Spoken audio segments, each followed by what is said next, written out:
इस लेक्चर में कैग के बारे में डिस्कस करेंगे। ये रिसेंटली न्यूज में है। कैग की फुल फॉर्म होती है controller and auditor general of India. ये देखो एक ऑफिसर है या इंस्टीट्यूशन बोल सकते हो। अभी जो इंडिया के कैग हैं वो ये हैं, जीसी मुर्मू जी, गिरीश चंद्र मुर्मू इनका नाम है फिलहाल जो कैग है हमारे इंडिया के। रिसेंटली न्यूज में क्यों है? न्यूज में इसलिए है, देखो उससे पहले जानने से पहले ये जान लो आप कि ये जीएस पेपर 2 के लिए मोस्ट इंपोर्टेंट टॉपिक है। अगर पिछले 10 साल का पेपर उठा के देखोगे तो 4 से 5 बार जीएस पेपर 2 में मेंस में इसके बारे में पूछा गया है। डायरेक्टली पूछा गया है इसके बारे में बताइए, और इसके फंक्शन बताइए, अपॉर्चुनिटी चैलेंजेस बताइए, इनके बारे में पूछा है। तो मेंस के लिए बहुत ज़्यादा इंपॉर्टेंट है। अभी न्यूज में इसलिए है जो हमारे इंडिया के कैग हैं और मालदीव्स के कैग हैं, ऑडिटर जनरल ऑफ मालदीव्स, इन्होंने एक मेमोरेंडम ऑफ अंडरस्टैंडिंग साइन किया है, एमओयू। एमओयू का मतलब समझ लो एक एग्रीमेंट, समझौता साइन किया है। ये दोनों जो ऑडिट प्रोसेस है एक दूसरी कंट्री में पब्लिक फाइनेंस के लिए जो ऑडिट प्रोसेस होता है उसको ये स्ट्रेंथन करेंगे, मजबूत करेंगे। इनका टारगेट यही है पब्लिक सेक्टर ऑडिट में जो भी इंफॉर्मेशन है एक दूसरी कंट्री में एक्सचेंज की जाए, एक दूसरी कंट्री को दी जाए कि कैसे ऑडिट किया जाए। ऑडिट का मतलब तो आप जानते हो ना, ऑडिट का मतलब क्या होता है? ऑडिट का, क्योंकि ये ऑडिट करता है इंडिया के अकाउंट को, यानी कि जो भी पैसा खर्च होता है कहाँ जाता है, कहाँ खर्च हो रहा है, जितना पैसा खर्च किया किसी स्कीम के लिए उतना खर्च हुआ या कहीं और पे खर्च हुआ, ये सब ऑडिट करता है। ऑडिट का मतलब टू एग्जामिन का मतलब ये देखता है कि पैसा कहाँ खर्च हुआ, जिसके लिए खर्च हुआ वो सही में वहीं पे हुआ या नहीं हुआ, तो ये एग्जामिन करता है। ऑडिट का मतलब बस यही हो गया। तो स्टेट के अकाउंट को भी और सेंट्रल गवर्नमेंट के अकाउंट को भी, दोनों को ये ऑडिट करता है। और जो इसके नाम में देखो कंट्रोलर है, कंट्रोल का मतलब टू कंट्रोल, ये कंट्रोल नहीं कर सकता, बस नाम में है। लेकिन हमारे इंडिया के पास जो कैग है, कैग के पास कंट्रोलर की पावर नहीं है, सिर्फ ऑडिटर की पावर है। ये बात आपको याद रखनी है। आगे हम इसे कंपेयर भी करेंगे ब्रिटिश गवर्नमेंट के, जो ब्रिटिश यानी कि ब्रिटिश का जो कैग है और हमारे इंडिया का कैग है उसकी पावर में क्या कंपेरिजन है, ये हमारा टॉपिक भी है। तो पहले पढ़ते हैं कैग के बारे में। देखो जब कैग का ये हमारे संविधान में प्रोविजन बनाया जा रहा था तो भीमराव अंबेडकर जी ने, जो हमारे ड्राफ्टिंग कमेटी के हेड थे, चेयरमैन थे, उन्होंने बोला था अंबेडकर जी ने कि ये मोस्ट इंपॉर्टेंट ऑफिसर है हमारे कॉन्स्टिट्यूशन ऑफ इंडिया में, हमारे संविधान में बहुत ही ज़्यादा, सबसे ज़्यादा इंपॉर्टेंट ऑफिसर है कैग। क्यों? क्योंकि भाई साहब ये आगे जाके जितने भी जो खर्चा होंगे, पार्लियामेंट ने देखो वोटिंग करी कि ये इतने एक बजट में, आज इस साल के बजट में इतना पैसा खर्च होगा, तो ये जो ऑफिसर है कैग, ये देखेंगे जितना अप्रोप्रिएशन एक्ट में जितना पैसा निकाला कंसोलिडेटेड फंड ऑफ इंडिया से या किसी स्टेट ने कंसोलिडेटेड फंड ऑफ स्टेट से, तो ये पैसा सही में खर्च हुआ, कितना नहीं हुआ, ये सब कुछ जानकारी कौन देने वाले हैं? कैग। तो मोस्ट इंपोर्टेंट ऑफिसर बताया था भीमराव अंबेडकर जी ने इस कैग को, कैग के ऑफिसर को। तो कैग देखो एक इंडिपेंडेंट अथॉरिटी होती है हमारे संविधान के अनुसार। ये देखो Indian audit and account department है जो हमारे इंडिया का, उसके हेड होते हैं और चीफ गार्डियन होते हैं पब्लिक पर्स के, यानी कि जितना भी पब्लिक के लिए पैसा खर्च किया जा रहा है उसके चीफ गार्डियन एक तरह से गार्ड करते हैं, रक्षा करते हैं, चीफ गार्डियन है। ये एक इंस्टीट्यूशन है जिसकी ये गवर्नमेंट और पब्लिक अथॉरिटी जो भी है, यानी कि जो पब्लिक फंड से पैसा खर्च करती है। जैसे पब्लिक फंड क्या है? हमारा कंसोलिडेटेड फंड ऑफ इंडिया। ये कंसोलिडेटेड फंड ऑफ इंडिया, इसके लिए आर्टिकल 266 है। कंटिजेंसी फंड ऑफ इंडिया है जो, देखो कंसोलिडेट फंड ऑफ इंडिया, इसके लिए आर्टिकल 266। और कंटिजेंसी, ये है कंटिजेंसी की spelling, contingency fund of India, इसके लिए आर्टिकल 267। और 266 में पब्लिक अकाउंट ऑफ इंडिया भी है। तो इसमें से जितना पैसा खर्च होता है तीनों फंड में से, गवर्नमेंट निकालती है पैसा, वो सही से पैसा सही से खर्च हो रहा है नहीं हो रहा है, ये सब जानकारी कौन इकट्ठे करते हैं? कैग करते हैं। तो ये एक तरह से गवर्नमेंट की और पब्लिक अथॉरिटीज़ की, जिनके लिए पैसा अलोकेट किया है, जिन्होंने फंड में से पैसा खर्च किया है, उनकी अकाउंटेबिलिटी एक तरह से फिक्स करता है। अकाउंटेबिलिटी मतलब उत्तरदायित्व होता है, रेस्पॉन्सिबिलिटी बोल लो या आंसरेबिलिटी बोल लो, ये उनकी फिक्स करता है पार्लियामेंट के लिए और पार्लियामेंट के थ्रू पीपल पे। क्योंकि भाई साहब ये ओवरऑल तो पीपल के लिए रिस्पॉन्सिबल है, क्योंकि लोगों का ही पैसा है। टैक्स या नॉन टैक्स रेवेन्यू जितना भी गवर्नमेंट टैक्स लेती है कहाँ जमा करती है? ये कंसोलिडेट फंड ऑफ इंडिया में जमा करती है। तो पब्लिक का पैसा आया, पब्लिक के लिए खर्च किया नहीं किया, ये अकाउंटेबिलिटी फिक्स करते हैं कैग। बैकग्राउंड जानते हैं कैग का, आज़ादी से पहले कहाँ से ऑफिस निकल के आया। देखो 1858 की बात है, 1858 की। उस समय पे ब्रिटिश गवर्नमेंट थी हमारे यहाँ पे, office of the accountant general, ये ऑफिस एस्टेब्लिश किया, बनाया उस टाइम पे। ये वही साल है जब पूरा एडमिनिस्ट्रेशन ईस्ट इंडिया कंपनी का ब्रिटिश गवर्नमेंट ने डायरेक्टली अपने हाथ में ले लिया था। आज जो क्रांति हुई थी ना 1857 की, 1857 की क्रांति, उसके बाद से ये ऑफिसर भी बनाया अकाउंटेंट जनरल ऑफिसर। 1860 में पहले ऑडिटर जनरल बने सर एडवर्ड ड्रूमोंड। सर एडवर्ड ड्रूमोंड इनको बनाया गया पहला ऑडिटर जनरल। इसके साथ साथ ही बाद में देखो इनको कहा जाने लगा, नाम चेंज कर दिया ऑडिटर जनरल ऑफ इंडिया से auditor and accountant general of India, ये चेंज कर दिया। 1866 में बाद में फिर दोबारा से नाम चेंज कर दिया कंट्रोलर जनरल ऑफ अकाउंटेंट्स। 1884 में फिर दोबारा से रीडिजाइन कर दिया और नाम हो गया controller and auditor general of India. जो अभी नाम चल रहा है कैग का, वो कब से आया? 1884 से। गवर्नमेंट ऑफ इंडिया एक्ट आया 1919 का। इसमें स्टैट्यूटरी बैकिंग दे दी गई इस ऑफिसर को, यानी कि पहले देखो किसी एक्ट में था नहीं इसके बारे में, तो 1919 का एक्ट आया, आपने पढ़ा होगा लक्ष्मीकांत बुक में भी और अपनी एनसीईआरटी में भी। तो ऑडिटर जनरल एक इंडिपेंडेंट ऑफिसर बन गया गवर्नमेंट का और इसे स्टैट्यूटरी बैकिंग दे दी, यानी कि सांविधिक संस्था बन गई एक तरह से। ये गवर्नमेंट ऑफ इंडिया एक्ट आया 1935 का। इसने इसकी पावर को और ज़्यादा इंक्रीज कर दिया, पोजीशन को और स्ट्रेंथन बना दिया। ये एक्ट देखो डिफाइन करता था अपॉइंटमेंट कैसे होगा और सर्विस प्रोसीजर क्या है और ड्यूटीज कर्तव्य क्या होंगे ऑडिटर जनरल ऑफ इंडिया उसके। फिर देखो 1936 में अकाउंटेंट एंड ऑडिट ऑर्डर ये पास किया, कुछ रूल्स दिए कि अकाउंटिंग और ऑडिटिंग फंक्शनिंग की पूरी डिटेल दी कि जो कैग होंगे वो कैसे अकाउंटिंग करेंगे और कैसे ऑडिटिंग करेंगे। फिर अरेंजमेंट में चेंज कर दिया। ये देखो जब तक 1947 तक जब हमारा देश आज़ाद हुआ था तब तक तो ये ऐसा ही रहा अनचेंज। बाद में देखो जब हमारा संविधान बना इंडियन कॉन्स्टिट्यूशन, तो आर्टिकल 148 में प्रोविजन रखे गए कैग के। तो कैग अपॉइंट किए जाते हैं किसके द्वारा? प्रेसिडेंट ऑफ इंडिया नियुक्ति करते हैं कैग की। Controller and auditor general of India की नियुक्ति कौन करते हैं? President of India. कैग का जो जुरिस्डिक्शन है 1958 में जम्मू कश्मीर के लिए एक्सटेंड कर दिया। जब हमारा संविधान बना था तो सिर्फ ये जम्मू कश्मीर को इंक्लूड नहीं करता था कि जम्मू कश्मीर के अकाउंट की ऑडिटिंग नहीं कर सकता था, लेकिन बाद में एक्सटेंड कर दिया, अब इसकी भी कर सकते हैं 1958 से। 1971 में एक एक्ट बनाया controller auditor general duties powers condition of service act 1971। इसमें कैग की क्या ड्यूटी रहेंगी, कैसे ऑडिटिंग करेंगे, कैसे अकाउंटिंग करेंगे, इसके लिए डिफाइन किया। और सेंट्रल गवर्नमेंट और स्टेट गवर्नमेंट दोनों के अकाउंट की ऑडिटिंग करते हैं ये। 1976 में कैग से अकाउंटिंग के जो फंक्शन है वो छीन लिए गए। अब सिर्फ ये अकाउंटिंग नहीं करते, सिर्फ ऑडिटिंग करते हैं। अब सिर्फ ऑडिटिंग करते हैं 1976 के बाद। फिलहाल की सिचुएशन भी ऑडिटिंग की, अकाउंटिंग की नहीं है इनके पास। कैग फिर दोबारा से 1990 से जब कंप्यूटराइजेशन का एक मॉडर्नाइजेशन आया, कंप्यूटराइजेशन का ये इरा आया, जब कंप्यूटराइजेशन आया, ये सिस्टम आया, इसकी वजह से करप्शन बहुत ज़्यादा बढ़ गई। करप्शन स्कैंडल का मतलब घोटाले ज़्यादा बढ़ गए भ्रष्टाचार के। तो इसके बाद से रोल और ज़्यादा इंक्रीज हो गया ऑडिट का और इन्वेस्टिगेशन का कैग का। अब ब्रिटिश जो कैग हैं, ब्रिटेन के जो कैग हैं और इंडिया के कैग, उनमें क्या डिफरेंस है? देखो जो इंडिया का कैग है उसके पास केवल ऑडिटर जनरल की पावर है, कंट्रोलर की नहीं है। बस नाम में कंट्रोलर लिखा हुआ है। लेकिन ब्रिटेन के जो कैग हैं उनके पास दोनों की पावर है, कंट्रोलर की भी और ऑडिटर जनरल की भी। जो इंडिया के कैग हैं वो देखो जब एक्सपेंडिचर हो जाता है, जब एक बार खर्चा हो गया कंसोलिडेट फंड ऑफ इंडिया से, तब ये अकाउंट की ऑडिटिंग करते हैं, यानी कि एक्स पोस्ट फैक्टो ऑडिटिंग है। यानी कि खर्चा होने के बाद, एक्सपेंडिचर होने के बाद देखेंगे हाँ खर्चा सही से हुआ, जिसके लिए अलोकेट किया था फंड सही से यूज हुआ नहीं हुआ। लेकिन जो ब्रिटेन के हैं उनकी बिना अप्रूवल के, ब्रिटेन के कैग के बिना अप्रूवल के कोई भी मनी नहीं निकाली जा सकती, पब्लिक एक्सचेकर को नहीं दी जा सकती। यानी कि पब्लिक एक्सचेकर यानी कि उनके फंड से कोई मनी नहीं निकाली जा सकती जब तक कैग अप्रूवल ना दे दें, अपनी सहमति ना दे दें। लेकिन ऐसा इंडिया में नहीं है। इंडिया के तो सिर्फ ऑडिट करते हैं, अप्रूवल लेने की कोई जरूरत नहीं है कैग से। जब कंसोलिडेट फंड ऑफ इंडिया से पैसा निकालना हो तो कैग की कोई अनुमति लेने की जरूरत नहीं है। इंडिया के जो कैग हैं वो पार्लियामेंट के मेंबर नहीं होते, हमारे जो लोकसभा राज्यसभा के किसी के मेंबर नहीं होते। लेकिन ब्रिटेन में हाउस ऑफ कॉमन्स जो लोअर हाउस है, जब जैसे हमारे इंडिया का भाई साहब लोकसभा लोअर हाउस है, ऐसे ही वहाँ पे हाउस ऑफ कॉमन्स है, उसके कैग मेंबर होते हैं। लेकिन इंडिया में मेंबर नहीं होते पार्लियामेंट के, यानी कि ब्रिटेन के पार्लियामेंट के मेंबर हैं कैग। अब कॉन्स्टिट्यूशनल प्रोविजन क्या है ये देख लेते हैं। हमारे संविधान में कौन कौन सी धाराएं, अनुच्छेद दिए हुए हैं, आर्टिकल दिए हुए हैं।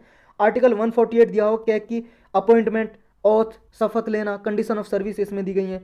आर्टिकल 149 में ड्यूटीज और पावर कैग की क्या होंगी ये दी हुई है। आर्टिकल 150 में दिया गया है कि ये स्टेट और दोनों का सेंट्रल गवर्नमेंट का और स्टेट का, यूनियन का अकाउंट को ऑडिट करेगा और उनका अकाउंट इस तरह से रखा जाएगा जैसे प्रेसिडेंट चाहेंगे। प्रेसिडेंट एडवाइस लेंगे कैग से, कैग एडवाइस देगा प्रेसिडेंट को, और प्रेसिडेंट जैसे कहेंगे उनका अकाउंट ऐसे रखा जाए तो ऐसे ही रखा जाएगा। आर्टिकल 151 ये कहता है कि ये कैग है जो रिपोर्ट देते हैं यूनियन के लिए भी और स्टेट गवर्नमेंट के लिए भी। यूनियन की रिपोर्ट देते हैं प्रेसिडेंट को, जो भी रिपोर्ट तैयार करेंगे ये प्रेसिडेंट को देंगे, फिर प्रेसिडेंट पार्लियामेंट में रखेंगे इसे और कारण बताएंगे। पार्लियामेंट में रखने से लोकसभा और राज्यसभा दोनों में, ईच हाउस में रखेंगे इस रिपोर्ट को और उसमें रिपोर्ट डिस्कस की जाएगी पार्लियामेंट में।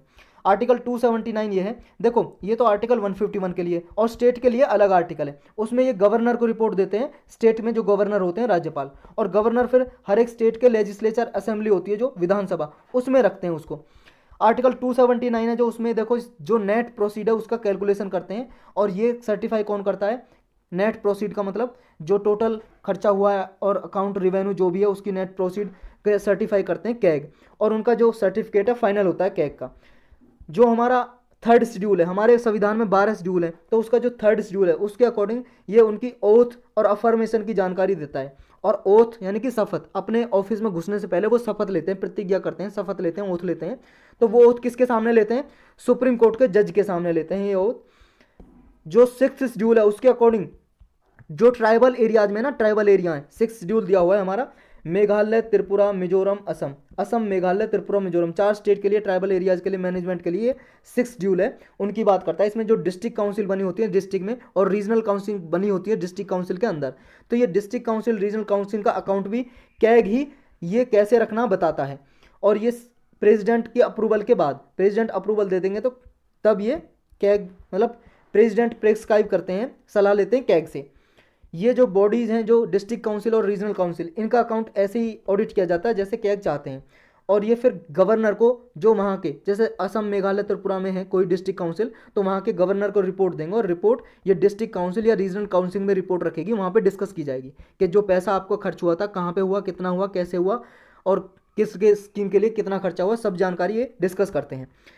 इंडिपेंडेंस कैग की क्या है, आज़ादी, मतलब कैसे इंडिपेंडेंटली काम कर सकते हैं। देखो हमारे संविधान में भी बहुत सारी प्रोविजन दी हुई हैं और एक्ट में भी। पहली ये है कि ये जो अपॉइंट किए जाते हैं प्रेसिडेंट के द्वारा किए जाते हैं, और 6 साल या 65 ईयर के लिए जो भी अर्लियर है, यानी कि देखो अगर 63 की एज है तो इनको अभी अपॉइंट किए 63 साल में, तो 65 होगी, 2 साल में रिटायर हो जाएंगे। अगर मान लो ये 60 मतलब 60 के नहीं, मान लो 55 ईयर के हैं, उन्हें कैग बनाया गया, तो ये सिर्फ 6 साल के लिए अगले काम करेंगे, यानी कि 61 साल में रिटायर हो जाएंगे। तो जो भी पहले आ जाएगा, 6 साल पहले आ जाए या उनकी 65 ईयर एज हो जाए, तो उस समय में रिटायर हो जाएंगे। प्रेसिडेंट ही रिमूव कर सकते हैं इन्हें, इसी तरह से रिमूव कर सकते हैं जैसे सुप्रीम कोर्ट के जज को रिमूव किया जाता है, जैसे सुप्रीम कोर्ट के जज को हटाया जाता है उसी सेम मैनर में प्रोसीजर में रिमूव किया जाता है। और जज के हटाने का प्रोसीजर दोनों हाउस में, पार्लियामेंट के दोनों हाउस में स्पेशल मेजोरिटी से रिजोल्यूशन पास करना पड़ता है, और ग्राउंड होते हैं प्रूव्ड मिसबिहेवियर और इनकैपेसिटी, उसी ग्राउंड पे, आधार पे और उसी प्रोसीजर से इन्हें रिमूव किया जा सकता है। देखो अगर ये अपना ऑफिस होल्ड करने के लिए एलिजिबल नहीं है, कब नहीं है, जब ये रिटायर हो जाएंगे। जैसे मान लो कैग रिटायर हो गए या इन्होंने रिजाइन दे दिया, इस्तीफा दे दिया अपना, तो उसके बाद ना तो गवर्नमेंट ऑफ इंडिया के अंदर और ना ही किसी स्टेट के अंदर गवर्नमेंट ऑफिस कोई भी ये होल्ड कर सकते हैं। यानी कि किसी भी गवर्नमेंट पोस्ट पे इनको नहीं रखा जा सकता रिटायर के बाद, कोई भी गवर्नमेंट पोस्ट पे, ना इंडिया में, ना गवर्नमेंट ऑफ इंडिया की अंदर, ना स्टेट गवर्नमेंट के अंदर। जो इनकी सैलरी होती है वो देखो, सैलरी और सर्विस कंडीशन इनके अपॉइंटमेंट के बाद वेरीड नहीं हो सकती, यानी कि जो इनके अपॉइंटमेंट से पहले सैलरी निर्धारित कर दी वो सैलरी रहेगी, उनके सैलरी अपॉइंटमेंट के बाद घटा नहीं सकते। जो इनकी एडमिनिस्ट्रेटिव पावर है और कंडीशन ऑफ सर्विस है जो भी, ये प्रेसिडेंट डिफाइन करते हैं उनसे कंसल्ट करके कि क्या सर्विस कंडीशन रहेगी, क्या एडमिनिस्ट्रेटिव पावर रहेगी, प्रेसिडेंट डिटरमाइन करते हैं। संविधान में कुछ नहीं दिया हुआ, प्रेसिडेंट को पावर दी हो, प्रेसिडेंट करेंगे। जो भी एडमिनिस्ट्रेटिव एक्सपेंस होते हैं इनके, जो भी मतलब इनके ऑफिस के लिए खर्चा होता है, सैलरी में खर्चा होता है या अलाउंसेज या पेंशन का जो खर्चा होता है, वो सब कंसोलिडेटेड फंड ऑफ इंडिया से चार्ज किया जाता है, charge upon consolidated fund of India से। और ये सब्जेक्ट टू वोट भी नहीं होता, कि पार्लियामेंट में वोटिंग नहीं की जा सकती कि इनको कितनी सैलरी पेंशन दी जाए, वो कंसोलिडेटेड फंड ऑफ इंडिया से चार्ज अपॉन होता है।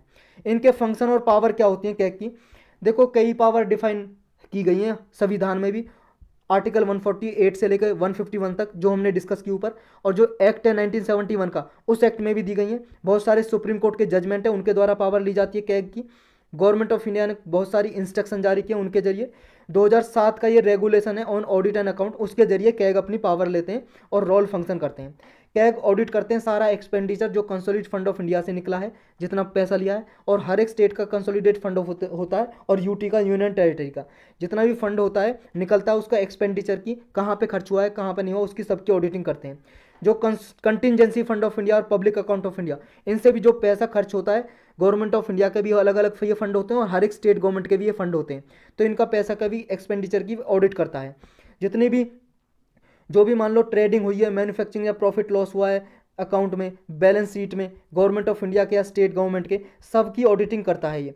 जितना भी गवर्नमेंट ऑफ इंडिया ने या कोई भी अथॉरिटी है जो सेंट्रल या स्टेट गवर्नमेंट उसे पैसा देती है चलाने के लिए, कोई भी डिपार्टमेंट, इंस्टीट्यूशन, गवर्नमेंट का कोई भी डिपार्टमेंट है, उसकी सारी रिसिप्ट और एक्सपेंडिचर जितना भी उनके पास पैसा आया और जितना उन्होंने खर्चा किया है, इसकी सबकी ऑडिटिंग करते हैं ये कैग। कोई भी मान लो ऐसी अथॉरिटी है जो प्रेसिडेंट या गवर्नर बोले स्टेट के कि इनकी ऑडिट करो, उनकी ऑडिट भी कर सकते हैं ये, उनका पैसा कहाँ पे खर्च हुआ है उसको भी देख सकते हैं। जैसे लोकल बॉडीज़ की कहें गवर्नर तो उनकी कर सकते हैं। प्रेसिडेंट को ये एडवाइस देते हैं जब भी वो कहें, या ये देखो स्टेट और सेंट्रल गवर्नमेंट का अकाउंट किस तरह से रखा जाए, ये प्रेसिडेंट को एडवाइस देते हैं रखने के लिए कि इस तरह से अकाउंट को रखा जाए। फिर ये जो रिपोर्ट है सेंट्रल गवर्नमेंट की वो प्रेसिडेंट को देते हैं, प्रेसिडेंट फिर दोनों हाउस के पास उसे देते हैं, लोकसभा राज्यसभा में डिस्कस की जाती है। और स्टेट की जब रिपोर्ट है उसको गवर्नर को देते हैं, गवर्नर विधानसभा में रखते हैं, उसे स्टेट लेजिस्लेचर में डिस्कस किया जाता है। फिर वो कैग एक तरह से गाइड, फ्रेंड और फिलोसफर की तरह काम करते हैं पब्लिक अकाउंट कमेटी के लिए। पार्लियामेंट में एक कमेटी होती है, लोकसभा और राज्यसभा में से दोनों में से मेंबर लिए जाते हैं और ये कमेटी बनाई जाती है पब्लिक अकाउंट कमेटी। तो कैग और पब्लिक अकाउंट कमेटी का क्या रिलेशन है, देखो ये जो पब्लिक अकाउंट कमेटी है गवर्नमेंट ऑफ इंडिया एक्ट है 1990 का, इसके द्वारा बनाई गई थी और इसका नाम था पार्लियामेंट्री स्टैंडिंग कमेटी। उसके बाद से आज़ादी के बाद भी ये बनाई गई पब्लिक अकाउंट कमेटी। तो इसका ओरिजिन कहाँ से होता है, गवर्नमेंट ऑफ इंडिया एक्ट 1990 से। कैग ऑडिट करता है रिपोर्ट को और देता है प्रेसिडेंट को, प्रेसिडेंट रख देता पार्लियामेंट में, पार्लियामेंट दे देता फिर पब्लिक अकाउंट कमेटी को। तो पब्लिक अकाउंट कमेटी सेंट्रल और स्टेट की जितनी भी रिपोर्ट है उसको देखती है, कैग ने जो रिपोर्ट दिया उसको एग्जामिन करती है कि हाँ रिपोर्ट सही है या नहीं है। तो 3 रिपोर्ट देते हैं कैग, कौन कौन सी, एक है audit report on appropriation account, एक है audit report on financial account, एक है audit report on public sector undertaking. इन तीनों रिपोर्ट को एग्जामिन कौन करता है, पब्लिक अकाउंट कमेटी। तो ये तीनों रिपोर्ट के नाम आपको रटे होने चाहिए, मगअप कर लो अच्छे से। सेंट्रल लेवल पे देखो कैग प्रेसिडेंट को देते हैं, प्रेसिडेंट पार्लियामेंट को देते हैं, पार्लियामेंट पीएको को देती है पब्लिक अकाउंट कमेटी को, और पब्लिक अकाउंट कमेटी फिर एग्जामिन करके दोबारा फिर पार्लियामेंट को देती है, पार्लियामेंट फिर डिस्कस करती है।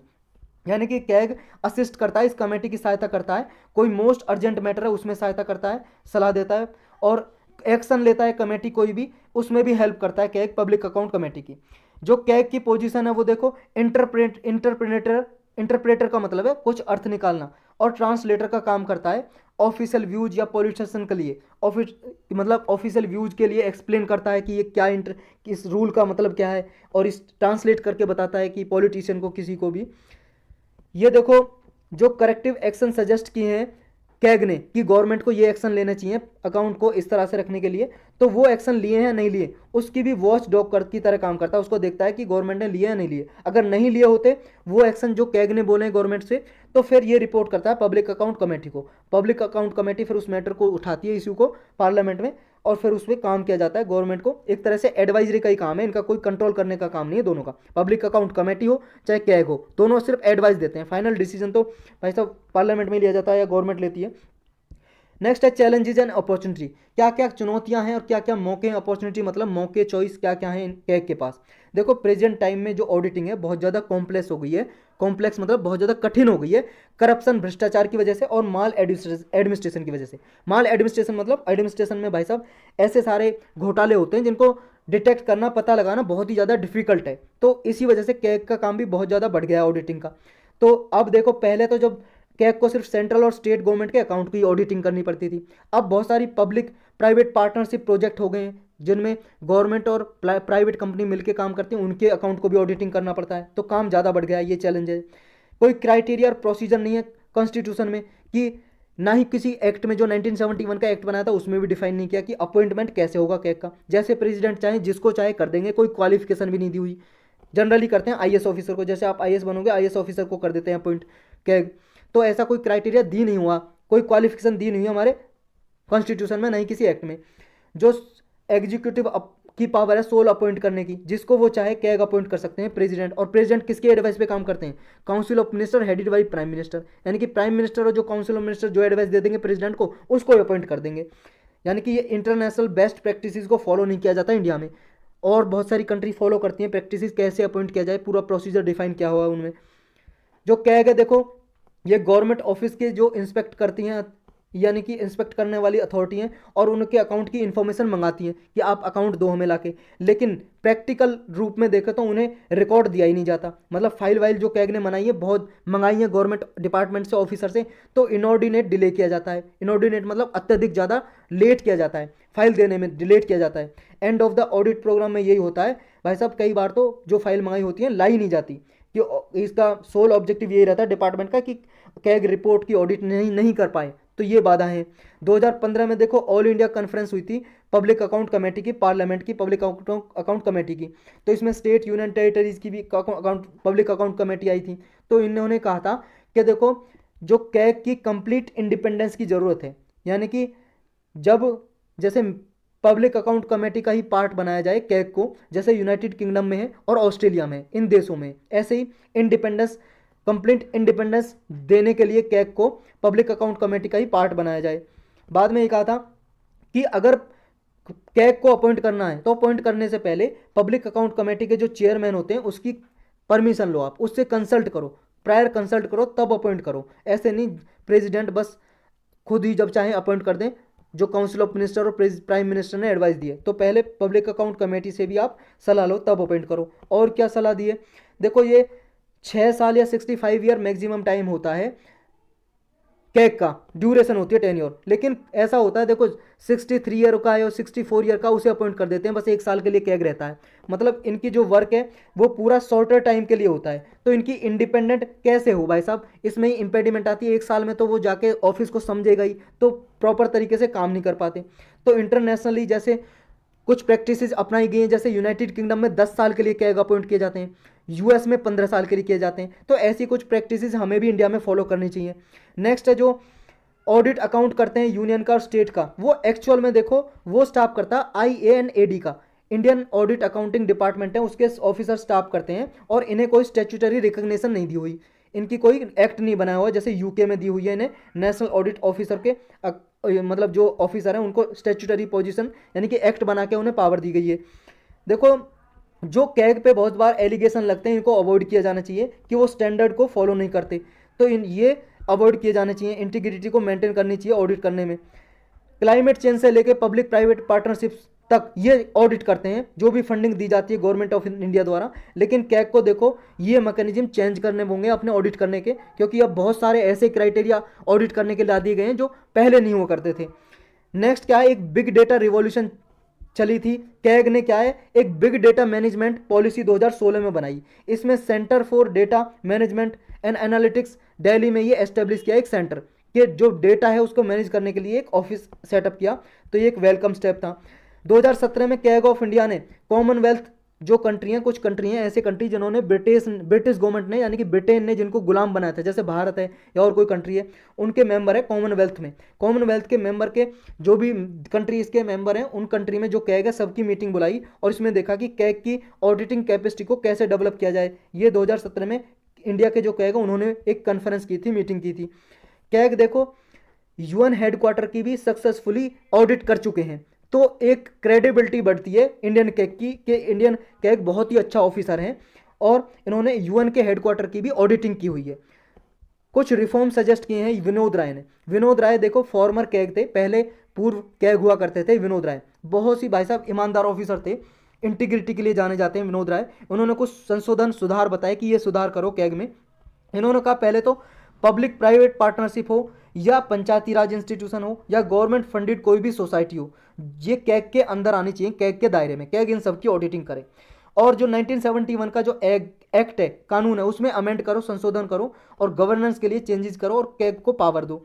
नेक्स्ट है कि जो जैसे सुप्रीम कोर्ट के जज को अपॉइंट करने के लिए कॉलेजियम सिस्टम होता है, ऐसा कुछ कॉलेजियम सिस्टम, कुछ मेंबर सलाह दें प्रेसिडेंट को, कुछ कमेटी हो, इस ऐसा कॉलेजियम सिस्टम हो कैग को अपॉइंटमेंट करने के लिए, कैग का सिलेक्शन करने के लिए। तो ये कुछ सुझाव सुझाए थे, तो यही था बस इसमें।